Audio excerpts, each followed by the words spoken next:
Hey BookTube, it's Tara, and this is my video for the Black Author Readathon announcement.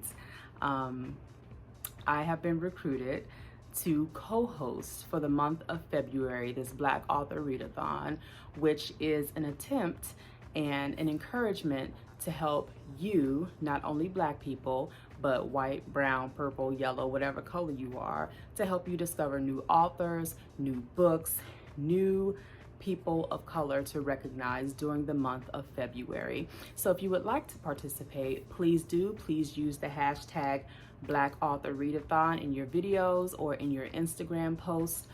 Everything about this readathon I will link in the description box below. So please hit that little arrow and check out my full description, all the links to the other co-hosts, all of the prompts, the dates for the live show, everything will be there, including my recommendations. So I'm not going to do a separate video for recommendations. I'm going to do it in this video here. So to make introductions, I am Tara, as you already know, because you clicked on my channel, Reading with Tara.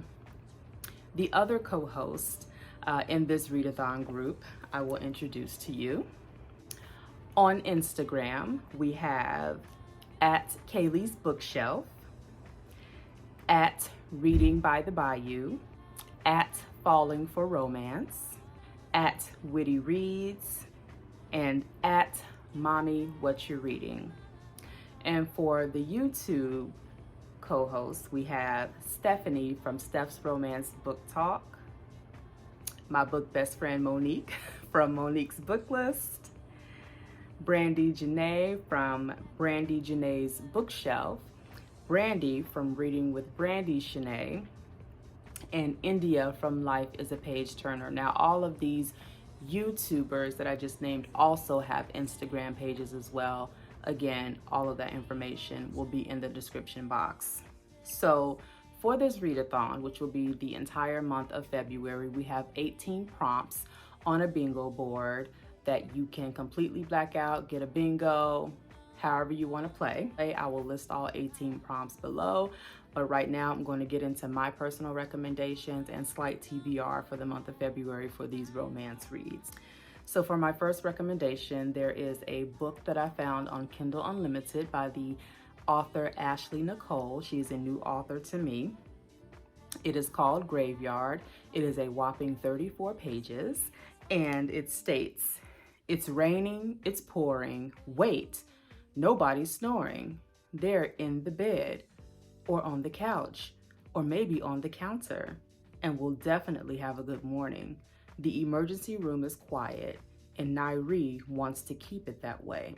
However, her nemesis stops by, and the power isn't the only thing that's going down."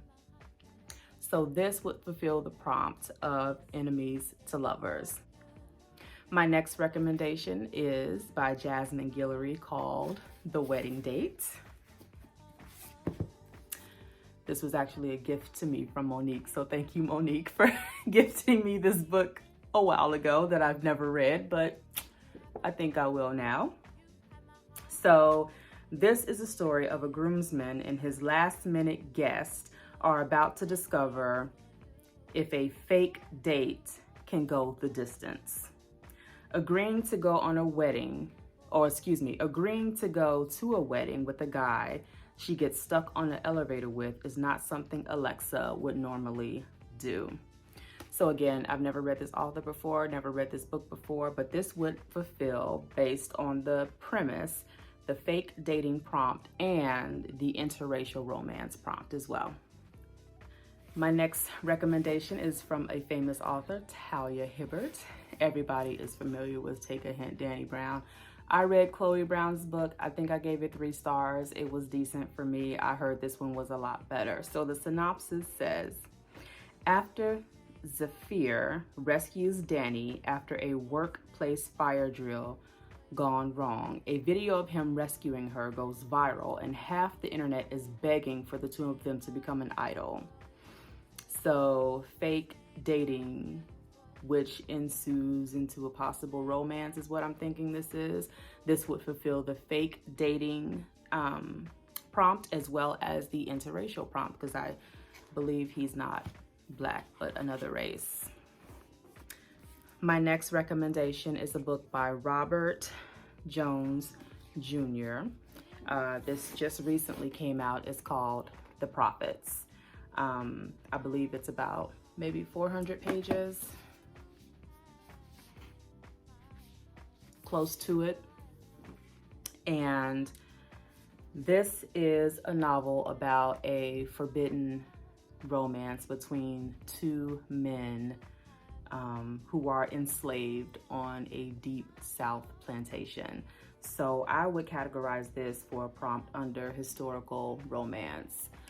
We don't have any LGBTQIA plus prompts, but if you're interested in that level of diversity, that's with this book as well. So I'm very excited to read this one. My next recommendation is a book by a new author to me. Her name is Jane Igharo. It's called That Tether. So it says, at 12 years old, Aziri promised her dying father that she would marry a Nigerian man and preserve her culture after immigrating to Canada.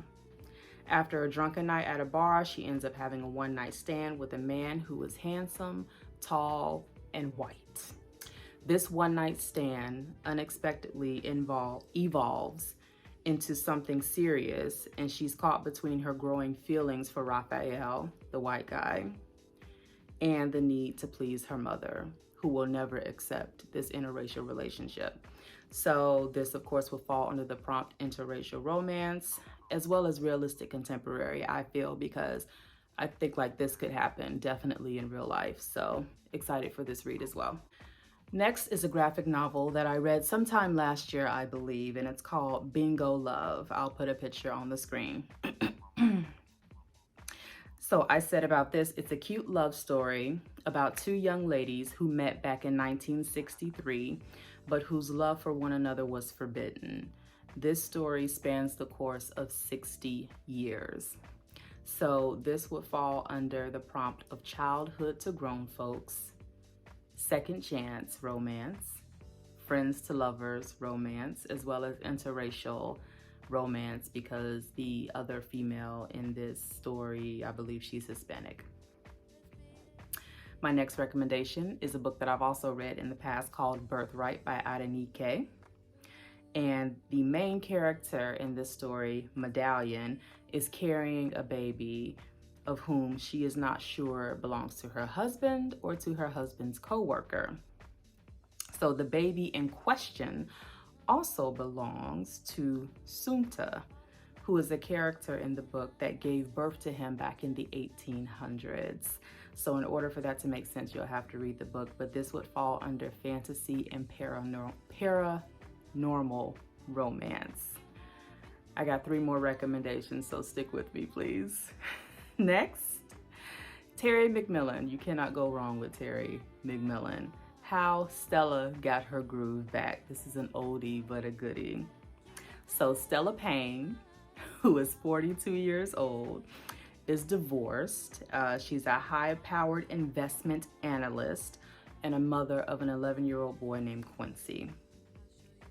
When she takes a spur-of-the-moment vacation to Jamaica, she gets her world rocked by a man half her age. So this would fall under the prompt of age gap, as well as single parent romance, because I believe she was a single parent to Quincy. My next one by Terry McMillan also is Waiting to Exhale. When the men in their lives prove less than reliable, Savannah, Bernadine, Gloria, and Robin find new strength through a rare and enlightening friendship as they struggle to regain stability and an identity they don't have to share with anyone. So I put this under the prompts of friend group as well as mature romance, because the romance stories with these 4 women, they are of an older age. I believe maybe in their 40s, maybe going on their 50s if I remember right. I read the book so many years ago and the movie was phenomenal. So last book, Terry McMillan again, I Almost Forgot About You. Dr. Georgia quits her job as an optometrist and finds herself on a wild journey that may or may not include a second chance at love. Georgia's bravery reminds us that it's never too late to become the person you want to be, and that taking chances with your life and your heart are always worthwhile. So for this, I give the prompt of second chance. Romance as well as mature romance, because she is an older woman as well, not necessarily like elderly, but you know, older, mature age. So those are my recommendations, and this is my announcement. Again, please check out the description box to get all of the details if you wish to participate in this readathon starting February 1st. If you are, again, please use the hashtag Black Author Readathon. Hope that you participate. Please let me know if you plan to, and I'll see you in the next one. Bye.